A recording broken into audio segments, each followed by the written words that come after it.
Last night's shooting was a harrowing reminder that every single day our officers risk their lives to protect and serve people who live in this city. I can't tell you how grateful and relieved I am to learn that the officer who was shot last night is going to be okay, safe at home with his family, which is where he should be right now.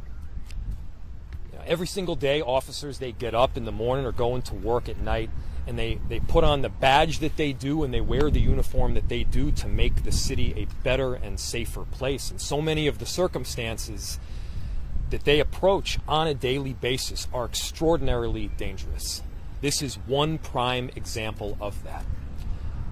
When you have more than 10 rounds that are unloaded at a police officer, when you have any form of gun violence in our city, every single person needs to be standing up to say that this kind of thing is unacceptable.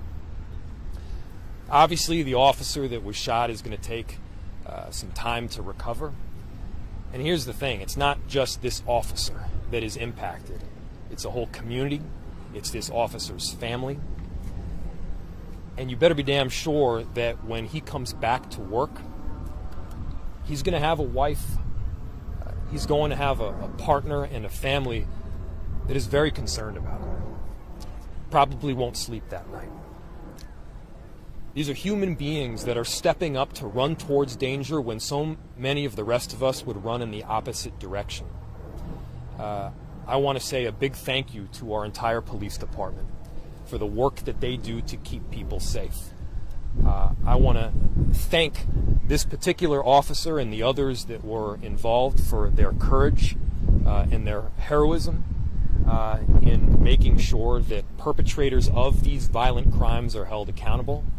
And I want to thank police officers that do the right kind of compassionate, justice-founded work to make sure the people in our city and in every community are safe. It's tough. I appreciate Chief O'Hara for the job that he's doing in leading this department. Last night, I thought was a prime example of, you saw officers that were standing up for someone who was in a very critical incident. And I'm hopeful that not just police officers, but elected officials and others can recognize the heroic work that these people do every single day. It's needed in our communities. We're appreciative of them. And let me be the first to say thank you. Turned it over to Chief O'Hara last night, who was on scene almost immediately after the shooting happened. And by the way, it wasn't just the shooting of an officer on the north side. There was a number of people that were also shot on the south side. This kind of gun violence holds no place in our community. I need to point out that notwithstanding what happened last night in terms of the gun violence, our officers and others working in the Office of Community Safety have done an incredible job this year at driving that gun violence down. We are seeing numbers that we have not seen since before the pandemic, and we're rivaling some of the best numbers we've seen in the last several decades. We're making progress, but we're not there yet. And I want to thank the people that are out there every single day doing the hard work to make our city safe. Chief O'Hara. Thank you.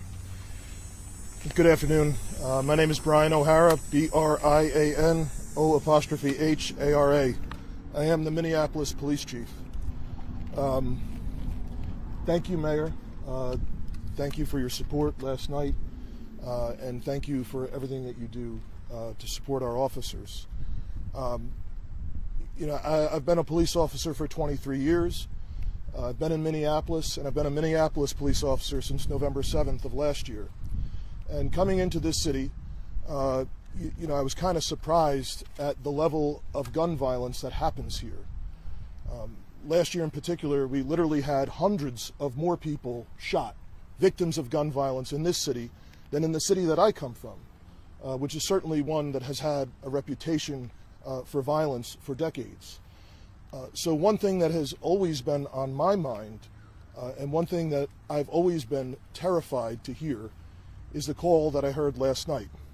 to hear on the radio an officer calling in that he had been shot. So obviously for me, my heart sank, and I responded and began working with all of our members of the police department, our command staff that stepped up, our rank and file officers that responded to the backup, and just everyone involved that performed so heroically. And, you know, being a cop, you know, you never know, you know, putting on this uniform, going out, when you may be victimized just simply because you're wearing the uniform. And being a police officer in this city at this time, particularly over the last 3 years, has been challenging for our officers. And there is a lot of scrutiny on this department, and rightfully so. We have earned much of that scrutiny. But I need people to know that the officers that are here, the officers that remain here, by and large, are incredibly dedicated. They are doing unbelievable work on behalf of the people of this community, every day putting their lives on the line, trying to keep people safe. And while yesterday was just an aberration with the amount of senseless gun violence and people who were victimized by gun violence in this city, it stands in contrast with what has been happening here over this last year, and particularly over this summer. As of yesterday, 137 fewer people had been shot in Minneapolis compared to last year. That's 175 fewer victims than 2 years ago. And if you look, you know, generally, not just here, but in cities around the country, gun violence spikes in the summer. And if you look at every indicator of gun violence, from shots fired, shot spotter activations, persons who've been shot, every indicator since May of this year, in the warmer months, we are actually below the summer of 2019, pre-pandemic. And that is something that is remarkable. But obviously yesterday shows we have a whole lot of work to do. And that's why it's so important we get everyone involved and we keep our foot on the gas. Because what happened here yesterday is absolutely outrageous. And not just here. The 7 people who were shot on the south side. It's completely senseless. But I have to take a moment, again, to remind everyone how thankful I am of the few officers who remain in this department who are willing to do what our cop did yesterday, and everyone else who responded. All of the deputies from the Hennepin County Sheriff's Office, ATF agents, BCA, and so many others who jumped in and were willing to help not just with this scene, but also with those who were victimized on the south side. So I can take you through briefly again what happened here yesterday and provide a little bit clarification. I don't have many more details that I'm able to release, but perhaps now I can walk you all through things a little bit more closely. So last night at about 7:58, we had a white Chevy Equinox that was observed by patrol officers from the 4th Precinct in the area of 36th Avenue North and Queen Avenue North. At the same time, we had just had a report of a robbery in the area where that type of vehicle was listed as the description. The officers saw that vehicle, they ran the Minnesota registration, and they found that there was a COPS alert on that particular vehicle for fleeing the Brooklyn Park Police on the day before. So our officers then attempted a motor vehicle stop in the area of 33rd Avenue North and Oliver. The car initially stopped, and then it fled from our patrol officers. Those officers did not pursue that vehicle at that time. About an hour later, at 9:12 p.m., the officer who was shot was operating an unmarked vehicle in the area of Dowling Avenue North and Morgan Avenue. He observed that same Chevy Equinox.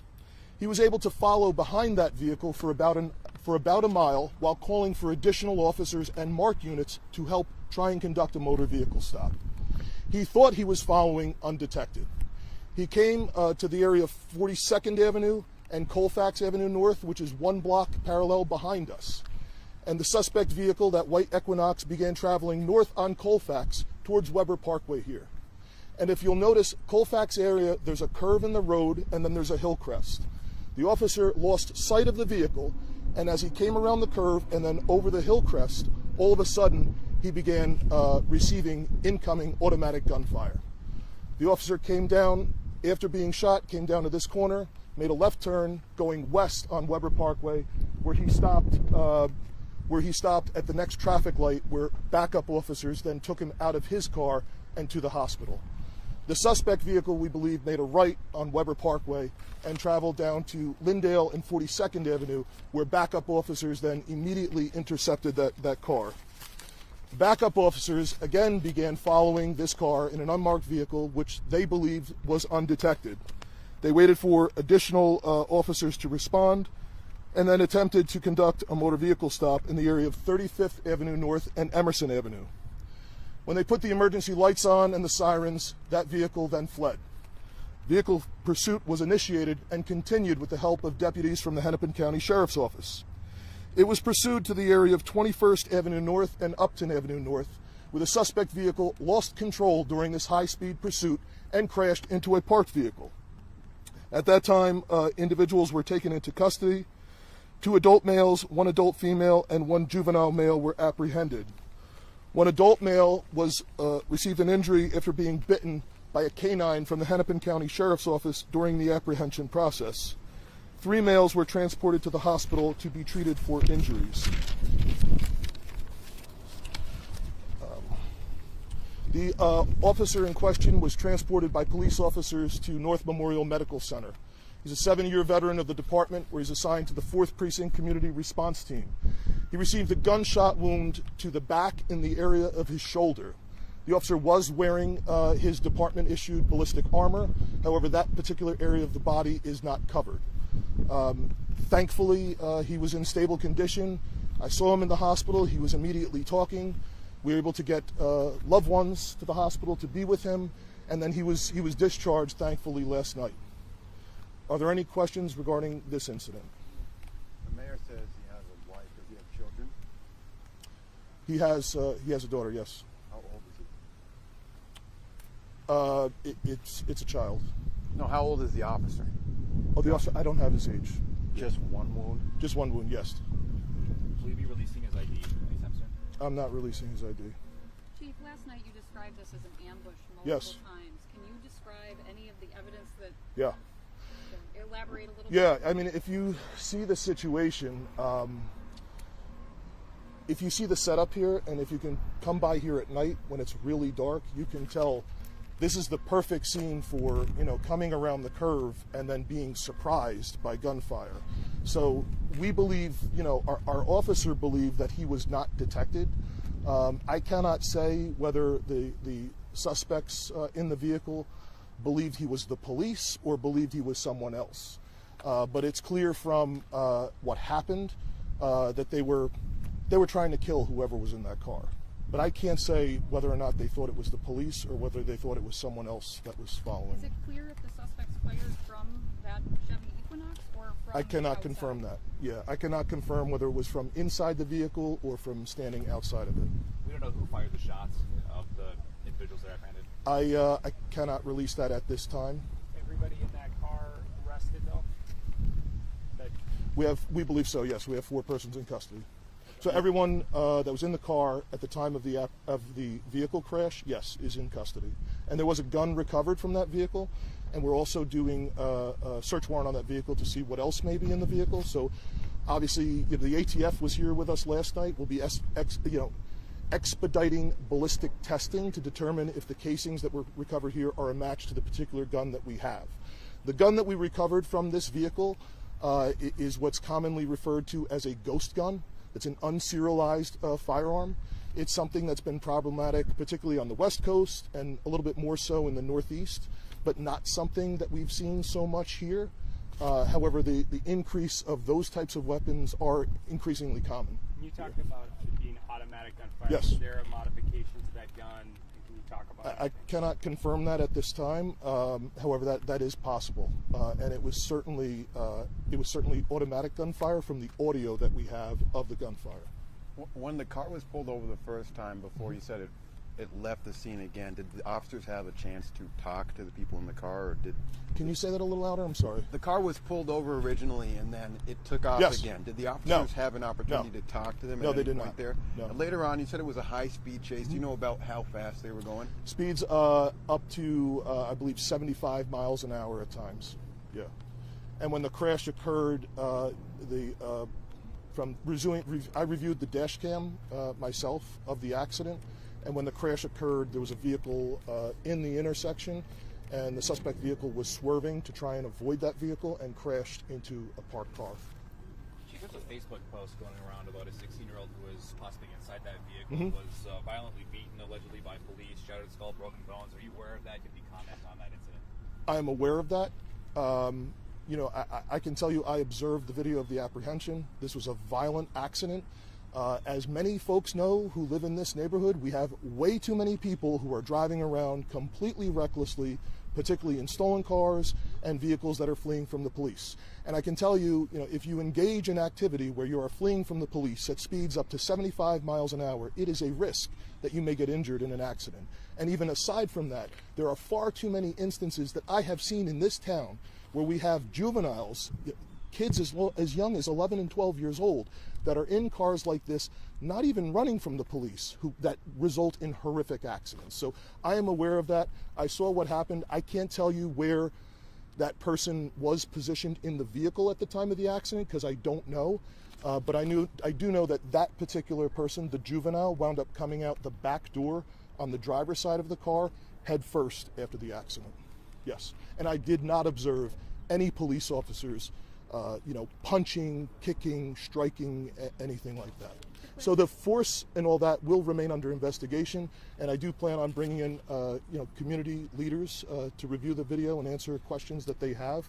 But there's absolutely no indication that I had that at this time that anything was inappropriate. And it is certainly the mechanism of injury from such a violent collision is obviously something that could cause significant harm. So it may not have been caused by police, these injuries, is that what you're saying? I have nothing to indicate that this was caused by police. To clarify, what I have at this time is this was caused by a car accident. To clarify, you're saying he left the vehicle head first just from the force of the impact? Not from the. I don't know for sure where he was seated in the car at the time of the crash. I do know from what I can see on video, the rear door on the driver's side opens and he does come out sort of head first from the car. Yeah.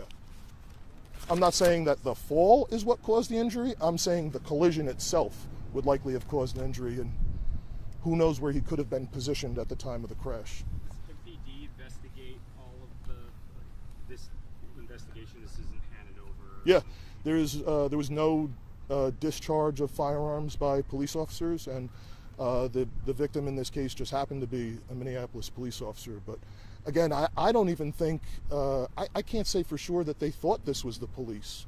They could have thought it was someone else. Two more questions.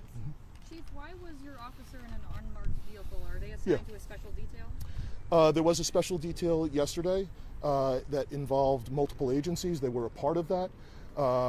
And yes, that's something that is common. The officer was in uniform.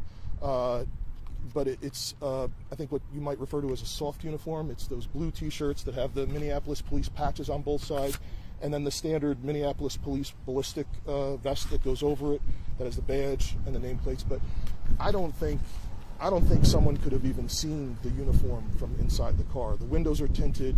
He was sitting low in the car, trying not to be seen. What kind of detail was that? A focused enforcement detail that was happening yesterday that involves a number of partners, particularly the Hennepin Sheriff, the BCA. Our federal partners were involved. The Hennepin County Attorney's Office was involved. Any more information if these 4 people were involved related to that robbery that was in the area? I don't have that information with me at this time. And I don't have anything further regarding Brooklyn Park either, but that all obviously remains under investigation. And obviously anything else. We have other reports that we are investigating to see if this vehicle and those persons are connected to that. There's definitely more leads that we're working beyond those specific cases. Can we ask about the shooting at the 2200 block of 16th? Any new information with that? And just kind of a follow-up with that, apparently some individuals are accusing police of being misgendered. Can you be familiar with that at all? That's the last question. Yeah, I'm not familiar with that. That's the first I'm hearing of that. Just let me check my notes here to make sure I don't misspeak. It was certainly chaotic. Between this scene had multiple locations happening here, the apprehension process, the officer in the hospital, and then around 10:15 last night we had a report of a shooting in the 2200 block of 16th Avenue South in the 3rd precinct on the south side. ultimately, we wound up having 7 persons shot. We had a couple that walked in to the hospital on their own. Most of them were graze wounds, the non-life-threatening folks, but one person was DOA on the scene, and one person who went to the hospital did require surgery, but the rest, I believe, were graze wounds. We have 10 casings that were recovered from that scene. We're also, the ATF also assisted us with that scene, and we'll be checking those casings. We do have leads on that, and that investigation has been ongoing since it happened last night. Those folks were in a backyard at the time the shooting happened. We believe the shooting was targeted, and we have 2 males that fled northbound through the alleyway after the shooting. So they knew the shooter. We believe it was targeted, yes. Can you expand on that? Because there are people concerned about the term targeting in this kind of case. Yeah. Do you know when you say targeting a group of people in general, or? We believe at least one of the persons was being targeted by a shooter. And I cannot confirm. We know 2 suspects ran from the scene. I can't confirm that there were 2 shooters, though. Can I get one more? Okay, last one. Yeah. Seriously. So is it still 14, at least 14 rounds that were fired, or has that number increased? From this scene, Yes. yes. Okay. 14 casings were recovered here. We're testing them to see if they match the ghost gun, the unserialized firearm that we recovered, and 10 casings from the south side scene. Yeah. Thanks, everyone.